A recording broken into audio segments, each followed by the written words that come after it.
Assalamualaikum warahmatullahi wabarakatuh. Ya alhamdulillah, kita lanjut untuk pemahaman berikutnya, yaitu klien nomor 2110. Ya, Mbak Wira ulangi, klien nomor 2110. Di sini ada wawancara Khodam ya.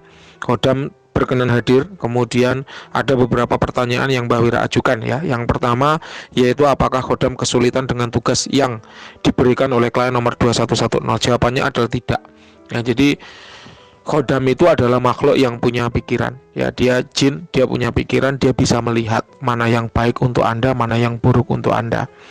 Ada kalanya Khodam memilihkan yang terbaik buat Anda meskipun itu tidak Anda inginkan. Contoh ya, contoh.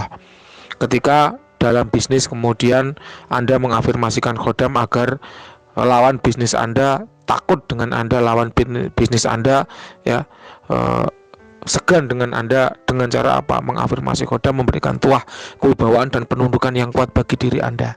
Misalnya seperti itu, karena Anda khawatir atau takut lawan bisnis Anda atau rekan bisnis Anda curang atau bersikap tidak adil, tidak baik kepada Anda. Maka Khodam merasa apabila itu dituruti malah akan membuat lawan bisnis ini menjauh ya.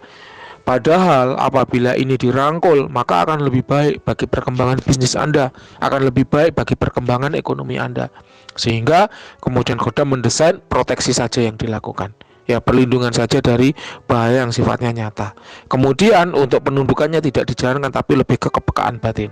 Sehingga Anda mengetahui apabila lawan bisnis mau curang, apabila lawan bisnis mau mengambil keuntungan sendiri, atau lawan bisnis mau menikung Anda. Nah, itu kepekaan batinnya akhirnya yang diposter, bukan malah penundukannya. Nah, ini ya, Khodam itu bisa mempertimbangkan hal semacam itu. Kenapa? Karena dia juga makhluk. Dia punya akal pikiran, dia punya kecerdasan.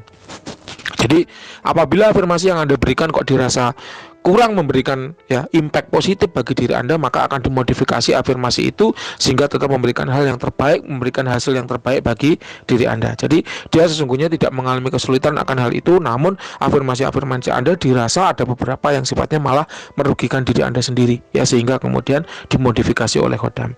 Itu untuk jawaban nomor 1. Sekarang yang nomor 2. Offering apa yang ia suka, dupa atau minyak? Jawabannya dupa. Kenapa? Karena elemen Khodam adalah api. Ya, Khodam dengan elemen api memang kurang suka diberi minyak. Sukanya diberi apa? Diberi asap. Karena asap itu adalah bagian dari elemen api. Ketika dupa Anda bakar, berarti kan elemen apinya masuk nih. Kemudian muncul asap. Nah, asap itulah yang vibrasi energinya lebih dia nikmati daripada diberikan minyak. Ya, ini pertanyaan nomor 2 terkait dengan siapa yang siapa yang kita rawat ya, atau siapa yang melayani kita, karakternya bagaimana, kayak gitu. Ibarat dia adalah seorang pembantu, antara sopir dengan asisten rumah tangga itu kegemarannya beda. Kalau Anda mau memberi bonus, sopir dikasih rokok lebih seneng apabila dibandingkan diberi nasi bungkus. Sedangkan kalau asisten rumah tangga, Anda beri nasi bungkus lebih seneng daripada Anda berikan rokok. Nah, ibaratnya kayak gitu ya. Jadi kita yang harus bisa memilah ya, mana pembantu-pembantu kita yang gemar diberi elemen api, asap,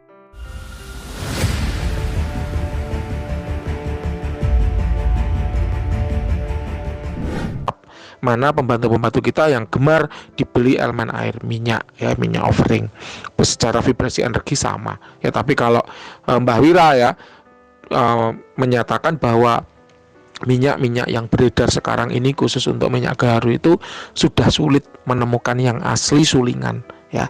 Bukan berarti tidak ada loh ya, tapi sudah sulit menemukan yang asli sulingan. Oleh karenanya Mbah Wira merekomendasikan dupa. Kenapa? Karena kalau dupa ini terbuat dari serbuknya gaharu, memang harganya lebih murah ya. Kenapa? Karena serbuk kayu, beda dengan minyak. Kalau minyak itu kan serbuknya disuling baru keluar minyak, dan itu harganya mahal kalau minyak esensial. Makanya sebagai alternatif ada dupa. Dupa itu secara harga lebih murah karena dia terbuat dari serbuk gaharu. Nah, ini dupa gaharu cap Raja Omyang ya, itu Mbak Wira rekomendasikan karena memang herbal tanpa campuran bahan kimia apapun. Itu untuk jawaban nomor 2. Nah, sekarang jawaban nomor 3, apakah offering yang saya berikan sudah cukup? Jawabannya cukup ya, cukup. Offering itu jangan sampai memberatkan kita sebagai manusia ya. Ingat, kita tuannya, kita juragannya. Jangan sampai memberatkan kita. Ada beberapa praktisi yang mengharuskan offering dilakukan rutin tiap hari, ada yang rutin seminggu sekali. Nah itu apabila sekiranya memberatkan ya, maka Anda bisa mewakilkan ke praktisi yang meritualkan khodam tersebut. Kenapa? Karena yaitu ya gimana ya, kalau kita membebani diri kita dengan offering ya, masalah kita itu udah banyak, urusan yang kita pikirkan itu udah banyak, kemudian kita harus memberikan offering lagi, apa ndak tambah repot. Nah itulah ya, apa ndak tambah ribet, apa ndak tambah menyita waktu. Ya oleh karenanya, apabila praktisi yang meritualkan bisa dimintai tolong dong bantuin saya memberikan offering kepada khodam-khodam saya, maka itu akan menjadi win-win solution. Ya namanya plan after sales. Ada juga beberapa praktisi yang menyatakan bahwa ya kalau kamu pengen punya khodam ya kamu harus mau ribet bonding, harus mau ribet perawatan, harus mau ribet offering. Ya gak apa-apa, boleh-boleh saja, itu kan pendapat ya. Cuman kalau Mbak Wira memberikan saran, alangkah baiknya apabila Anda memang sudah repot ngurusi bisnis, maka titipkan ya urusan perawatan itu kepada praktisi yang meritualkan. Dan itu menurut saya menjadi solusi yang baik ya. Anda tinggal siap pakai, ibarat itu mobil, maka jangan sampai Anda harus ribet ganti oli sendiri, ganti aki sendiri, nyuci sendiri. Kalau bisa dealernya yang membantu merawatkannya, kenapa tidak, why not gitu loh. Ya cukup servis sebulan sekali atau 6 bulan sekali kalau mobil ya, ganti oli, cek kelistrikan dan sebagainya, itu sudah dealer yang mengcover. Tidak perlu kita yang turun tangan apa buka oli sendiri, ngecek kelistrikan sendiri. Ya bisa, kalau kita yang bisa melakukan ya lebih baik. Tapi kalau memang kita repot ya pasrahkan pada dealer, dan dealer punya kapasitas untuk melakukan itu, dan itu lebih mudah buat kita sebagai user. Nah ini Mbak Wira merekomendasikan seperti itu. Jadi apakah offering yang diberikan sudah cukup? Jawabannya cukup. Apabila Anda ingin menambah ya boleh, nggak masalah selama Anda tidak repot. Tapi kalau Anda repot, alangkah baiknya itu dipasrahkan ke praktisi yang meritualkan gitu ya. Kemudian nomor 4, apakah khodam senang mendampingi saya? Jawabannya senang.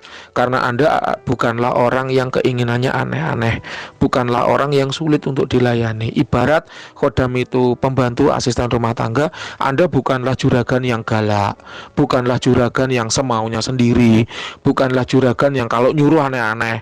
Saya suruh kamu pagi ini beli sate, tapi harus belinya sambil ngesot. Nah itu kan aneh-aneh. Perintah yang aneh-aneh.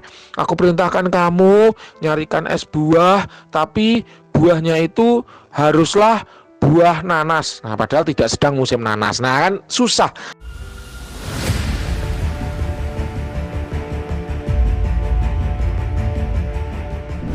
Nah Anda bukanlah tipe juragan, bukanlah tipe bukanlah tipe tuan yang seperti itu. Jadi Anda relatif mudah dilayani, sehingga untuk khodam ini apakah senang mendampingi Anda?